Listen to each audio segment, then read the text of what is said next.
साथियों, आज हमारे साथ हैं श्री उत्तम मंडल जी, जो कि मायाबंदर एग्रीकल्चर प्रोड्यूस कंपनी, जो एक एफपीओ हैं, इसके चेयरमैन हैं। उत्तम जी, स्वागत है आपका कार्यक्रम में। धन्यवाद सर। उत्तम जी, ये बताएं कि ये जो एफपीओ है, देखिए आज जो भारत सरकार है वो भी फार्मर्स प्रोड्यूसर्स ऑर्गेनाइजेशन को बढ़ावा दे रही है, तो आपका ये जो एफपीओ है, आपने कब बनाया था इसे? सर हमने 2017 दिसंबर महीना में रजिस्ट्रेशन किया था। सर एक्चुअली मैं एक किसान का बेटा हूँ, तो मैंने एक टूर में केरला में गए थे। वहाँ जाके कई जगह हम लोग को जो टूर प्रोग्राम था कि विलेज डेवलपमेंट, किसान को डेवलपमेंट कैसे कर सकते हैं, इसका ऊपर में हम लोग को जो है घुमाया था। तो एक फार्म में हम लोग जाके विजिट किए, कहीं डायरी फार्म, कहीं पोल्ट्री फार्म, और वहाँ जाके हमने जानकारी लिया ये किसका है, इनका मालिक कौन है। तो तब पता चला कि ये एपीओ के अंडर में चलता है, फार्मर प्रोड्यूसर कंपनी। तो इनके बारे में हमको वहाँ जाके पता चला, तो देखा इतना बढ़िया से उन लोगों ने किया है इसको। तो हमने वहीं बैठ के सोचा कि हमको भी अंडमान जाके ये चीज करना है। तो साथ ही साथ हम यहाँ आ गए, और उसके बाद नाबार्ड बैंक से हम लोग ये किया, जो किसान का बैंक है उनसे बात किया। बात करने के बाद में हम लोग केबीके में आए तो सीनियर साइंटिस्ट काशीनाथ सर से हम मिले, तो बोला हाँ ऐसा कर सकता है। तो तब से हम लोग कोशिश शुरू किया। करने के बाद में हम लोग जो है middle and north Andaman district को मेंबरशिप ड्राइव किया जी। तो मेंबरशिप ड्राइव करते करते 100 मेंबर हम लोग को मिला। इसमें हम लोग बहुत सारा समस्या का सम्मुखीन होना पड़ा, जिसमें लोगों का मिसगाइड था कि ये पैसा मार के खा जाएंगे, ये पैसा बर्बाद हो जाएगा। लेकिन हर जगह में एक कैरी का साथ में जाके अवेयरनेस कैंप करके पब्लिक को हम लोगों ने समझाया कि एक बहुत अच्छा ये हो सकता है आने वाला दिन में किसानों के लिए। तो कुछ लोग समझे, कुछ लोग समझे नहीं, लेकिन 100 मेंबर मेरा हो गया, ये 5 लाख रुपया मेरा अकाउंट में जमा हो गया। तभी से हम पहले शुरू किए थे, सब डिसाइड करके मेंबर लोग कि हम लोग आर्किनट का बिजनेस करेंगे। ये अंडमान में सबसे भारी प्रोडक्शन जो है आर्किनट का ही है, तो तभी से हमने पहला शुरू किया था। चलिए, बहुत अच्छी बात है। देखिए, जो कोई भी चीज़ की जब शुरुआत होती है तो सच में लोग नहीं समझते हैं। तो आज 3 साल हो गए, अब लोग समझने लगे हैं इसका क्या फायदा है? जी, समझने लगे हैं। लेकिन हम लोग जो बिजनेस को चुना है आर्किनट का, तो ये बिजनेस कम पैसा में होने वाला बिजनेस नहीं है। पहले साल हम लोग ये 5 लाख रुपया सीजन के ऑफ में हम लोग रजिस्ट्रेशन हुआ था दिसंबर महीना में, उसको इन्वेस्टमेंट किया।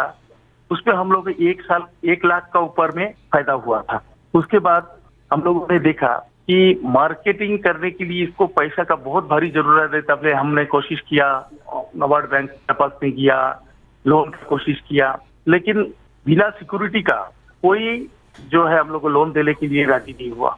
तब हम लोग को थोड़ा सा प्रॉब्लम हुआ था। तो अभी देखिए, अभी तो आपकी जो योजना है इसके तहत आप लोगों को शायद पैसा मिल सकता है, ऐसी सरकार की भी कोशिश है। तो अभी आप लोगों ने बैंक वगैरह से संपर्क किया है इस सिलसिले में? नहीं सर, अभी तो हमें पता चला, तो अब संपर्क करेंगे। अच्छी बात। उसी के साथ साथ सारे अंडमान निकोबार के जो किसान भाइयों हैं उनको हम सुझाव देने चाहेंगे कि आप भी लोग सब एक एपीओ का साथ में जुड़ जाइए। इसमें बहुत सारा आइटम सब कर सकते हैं। आज हम आर्किनट के बारे में सोचते हैं, आप कोकोनट के बारे में सोच सकते हैं, हनी के बारे में सोच सकते हैं, मशरूम के बारे में सोच सकते हैं। तो ये जो है किसान को डायरेक्ट फायदा मिलने वाला एक ऑर्गेनाइजेशन है। तो ये एफपीओ से आप ये बताइए कि किसानों को सीधा फायदा कैसे हो सकता है? सर, हमने जब आर्किनट खरीदने शुरू किया था, तब मार्केट रेट जो था आर्किनट का, जो लोकल ब्रोकर जो खरीदते थे, उसके ऊपर में हम लोग 10 रुपये एक्स्ट्रा किसान को देने का डिसीजन ले लिया था कि हम लोग जो है खरीद के स्टॉक करेंगे, जब दाम बढ़ेगा तब हम लोग छोड़ेंगे। तो वही टाइम में पर केजी में हम लोग किसान को 10 रुपया बेनिफिट दिया, जो बेनिफिट कभी किसानों को नहीं मिलता था अगर लोकल मार्केट में वो बिक्री करते। उसके बाद में हम लोग स्टॉक किया, स्टॉक करने के बाद में दाम बढ़ गया, उसके बाद में हम लोग इसको मार्केट में छोड़ा। तो चलिए, जैसे उत्तम जी आप बता रहे हैं कि आप लोगों के सामने सबसे बड़ी समस्या पैसों की है, यानी अगर आपको फंड मिल जाए तो आप इसको और भी आगे बढ़ा सकते हैं। हम लोग को बहुत सारा बात दिल में है, लेकिन करने के लिए हमारा फाइनेंशियल प्रॉब्लम है, इसलिए हम लोग चुप बैठा। तब भी हम लोग को कोशिश है, जैसे कि हम लोग ने ये लॉकडाउन के अंदर में किसान को बेनिफिट करवाने के लिए हमारा केबीके के साथ में मिल करके गाय का दाना, पोल्ट्री फीड, ये सब हम लोग बनाए थे कि हम लोग को प्रॉफिट का जरूरत नहीं, कि ये समय में ट्रांसपोर्टिंग का प्रॉब्लम है, पोर्ट ब्लेयर से दाना नहीं आ रहा है, यहाँ में जो है जो चीक है वो मर रहा है, बहुत सारा दिक्कत यहाँ था। उसका बाद में भी हम लोग कोशिश करके सबको ये दाना एकदम कम प्रॉफिट में जो है इसको डिलीवरी दिया, और जिसमें किसानों को बहुत भारी फायदा हुआ। और वो फायदामंद है। अच्छा, ये जो जिसको आप लोगों ने दिया वो आप लोगों के मेंबर्स थे या सारे किसानों को आप लोगों ने ये दिया? सारे किसानों को दिया सर। अच्छा। तो कुछ लोग उसमें, मेरा मेंबर भी था, और हमने उस समय में किसी को नहीं देखे कि वो मेंबर है कि मेंबर नहीं है।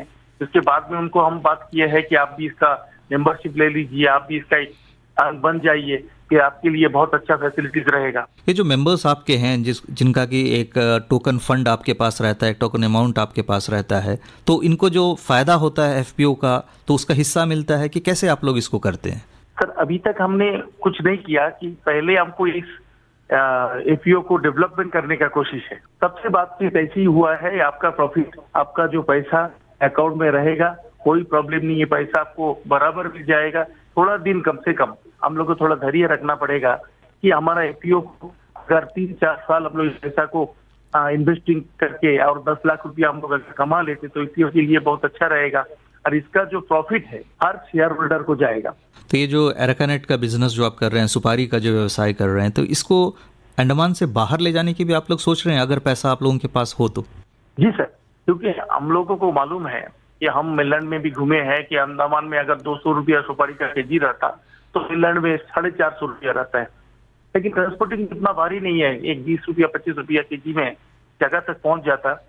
लेकिन पहुंचाने के लिए क्वांटिटी माल चाहिए, जैसे कि एक कंटेनर में 22 टन माल होना है, मिनिमम 22 टन माल होना है, नहीं तो कम कंटेनर का जो किराया है एकदम ज्यादा चले जाएगा।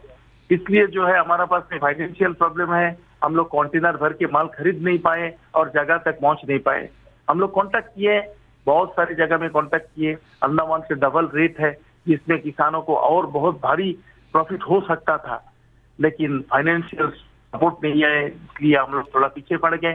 तो आने वाला दिन हम जरूर कोशिश करेंगे, और आज का दिन में सरकार का जो प्रचेष्टा है किसान के लिए कि एपीओ खोलने के लिए वो बार बार रिक्वेस्ट कर रहा है, और इसी का ऊपर में किसान को ध्यान आकर्षण कर रहा है, जिसमें किसान को फायदा हो सकता। तो अगर हमारे पास में फंड होगा तो जरूर हम लोग ये बिजनेस शुरू करेंगे। और ये जो एपीओ हमारा, खास करके मिडिल एंड नॉर्थ अंडमान का जो एपीओ है, मायाबंदर एग्रीकल्चर प्रोड्यूसर कंपनी, इनको अंडमान में 1 नंबर में लाने का हम लोग कोशिश करेंगे। चलिए उत्तम जी, हमारी भी यही शुभकामनाएं हैं। जैसे कि अभी जो योजनाएं सरकार की चल रही हैं उसके तहत आपको ज़रूर मदद मिलेगी, और आप लोगों की जो योजना है, जो प्लान है आप लोगों का कि इसको और आगे ले जाएंगे, किसानों को फ़ायदा पहुंचाएंगे, उम्मीद है कि आप इसमें ज़रूर सफल होंगे। बहुत बहुत धन्यवाद उत्तम जी। धन्यवाद सर।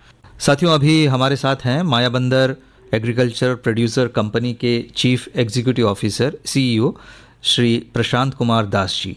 प्रशांत जी, देखिए जो आपका जो ये एग्रीकल्चर प्रोड्यूस कंपनी है, तो इसकी जब शुरुआत हुई थी, जैसे कि अभी हमने उत्तम जी ने बताया कि 2017 में इसे शुरू किया गया था, तो इसके लिए कोई भी कंपनी शुरू करने से पहले इसे रजिस्टर करना पड़ता है, पंजीकरण करना ज़रूरी होता है, तो ये सब कैसे हुआ था, थोड़ा बताएं हमारे सुनने वालों को। रजिस्ट्रेशन करने के लिए 2 एक्ट होता है, एक कंपनी एक्ट और एक कोऑपरेटिव सोसाइटी एक्ट। जी ठीक है, 2 एक्ट होते हैं। तो हम लोग कंपनी एक्ट में गए, इसमें हम लोग का एक पहले टेम्पोररी बोर्ड, हम लोग 10 आदमी को सिलेक्ट करके टेम्पोररी एक बोर्ड बनाए, कदमतला से लेके डिगलीपुर तक का सब आदमी को जोड़ के इसके अंदर से सब जगह से एक एक टेम्पोररी बोर्ड ऑफ डायरेक्टर हम लोग चुने। उसका बाद हम लोग एक मीटिंग किया, 10 जन को बुला के एक ही जगह बैठ के हम लोग एक मीटिंग किया। मीटिंग होने के बाद में हम लोग का memorandum and article of association ये हम लोग बनाए लोकल से। उसका बाद में हम लोग क्या किए, ये सब लेके पूरा 10 जन का पूरा डॉक्यूमेंट लेके जाके एक पोर्टलर चले गए, पोर्टलर जाके हम लोग एक चार्टर्ड अकाउंट सिलेक्ट किए, बात किए कि कैसा हम लोग का रजिस्ट्रेशन करने से इजी प्रोसेस में होगा। फिर हम लोग चार्टर्ड अकाउंट से पूरा क्या क्या चाहिए सब उनसे बात करके, पैसा का बात करके आ गए। तो उसके लिए 10 जन का जो हम लोग बोर्ड ऑफ डायरेक्टर सिलेक्ट किए, उनका photo, PAN card, Aadhaar card, email ID, bank statement, land record पूरा कलेक्ट करके फिर जाके चार्टर्ड अकाउंट के पास में सब डिपॉजिट किए। जी जी। फिर ये सब कंप्लीट होने के बाद में मिनिस्ट्री लेवल में रजिस्ट्रेशन, तो उसके लिए डिजिटल साइन होना चाहिए। डिजिटल साइन भी हुआ, उसका फिर उसको फॉरवर्ड करना है, फिर हम लोग का रजिस्ट्रेशन कंप्लीट हुआ। अच्छी बात फिर है। वहाँ से हम लोग का एडवाइस किया गया कि जाके अकाउंट खोलिए। अकाउंट वो आपका करंट अकाउंट होना चाहिए, कोई भी बैंक में आप अकाउंट खोल सकते हैं मगर करंट अकाउंट होना चाहिए। फिर हम लोग चार्टर्ड अकाउंट से फिर हम लोग को एडवाइस किया गया कि आप लोगों का कंपनी का नाम से एक पैन कार्ड बनाना है, कंपनी का नाम से। जी। फिर आपको जीएसटी कंपलसरी है, जीएसटी भी करना है। पूरा फॉर्मेलिटी कंप्लीट करने के बाद में पूरा डॉक्यूमेंट लेके जाके हम लोग नाबार्ड से मिले, क्योंकि हम लोग का फाइनेंस किया है नाबार्ड। अच्छा। और केबी के जो बोर्ड रहा है या पोर्डलर का, इन लोग हम लोग का पूरा टेक्निकल गाइडेंस किया। फिर रजिस्ट्रेशन प्रोसेस खत्म होने के बाद में और ये जो नाबार्ड जो हम लोग का फंड रिलीज किया, उससे हम लोग का रजिस्ट्रेशन का खर्चा नाबार्ड दिए। फिर जो स्टाफ है, कंपनी का जो स्टाफ रहेगा उसका सैलरी 3 साल का सैलरी नाबार्ड दिए। और ऑफिस एक्सपेंसेस जैसा आपका chair table, electric bill, room rent, फिर आपका फर्नीचर खरीदना, रिवॉल्विंग फंड, टोटल मिला के एक नाबार्ड हम लोग का 5 लाख रुपए दिए। अच्छी बात है। उसके बाद में हम लोग पहले हम लोग का टेम्पोररी बोर्ड ऑफ डायरेक्टर था, उसका अंदर फिर हम लोग परमानेंट बोर्ड ऑफ डायरेक्टर किए। उसके बाद में हम लोग चेयरमैन सिलेक्ट किए। चेयरमैन सिलेक्ट करने के बाद में फिर हम लोग मीटिंग का कॉल करके फिर सबको बुला के फिर एक सीईओ, चीफ एग्जीक्यूटिव ऑफिसर एक सिलेक्ट किए जी। उसका बाद में बोर्ड ऑफ मीटिंग डिसाइड किया है कि कितना कितना करके हम लोग शेयर अमाउंट कलेक्ट कर सकते हैं। गवर्नमेंट का रूल हिसाब से 1,000 रुपया का एक शेयर का वैल्यू। तो हम लोग सोचे कि ये सुपारी का बिजनेस करने के लिए 1,000 रुपया करके हम लोग अगर शेयर अमाउंट लेंगे तो हम लोग का अमाउंट ज्यादा कुछ नहीं होगा। 100 आदमी होने से भी हम लोग 1 लाख रुपया होगा जी। तो हम लोग सोचे कि नहीं, शेयर अमाउंट 5 गुना कर देते हैं। सबसे राय लेने के बाद में लोग बोला ठीक है 5,000 रुपया शेयर अमाउंट कीजिए एक जन का पर हेड। फिर हम लोग बोर्ड ऑफ डायरेक्टर फिर मीटिंग कॉल किया, क्योंकि बोर्ड ऑफ डायरेक्टर का जो मीटिंग होता है एक साल के अंदर में मिनिमम 5 मीटिंग होना ही चाहिए जी। हाँ। फिर उसका बाद में हम लोग बोर्ड ऑफ डायरेक्टर डिसाइड किया क्या करना है। ये पैसा हम लोग को तो 5 लाख रुपया कलेक्शन है, क्या करना है।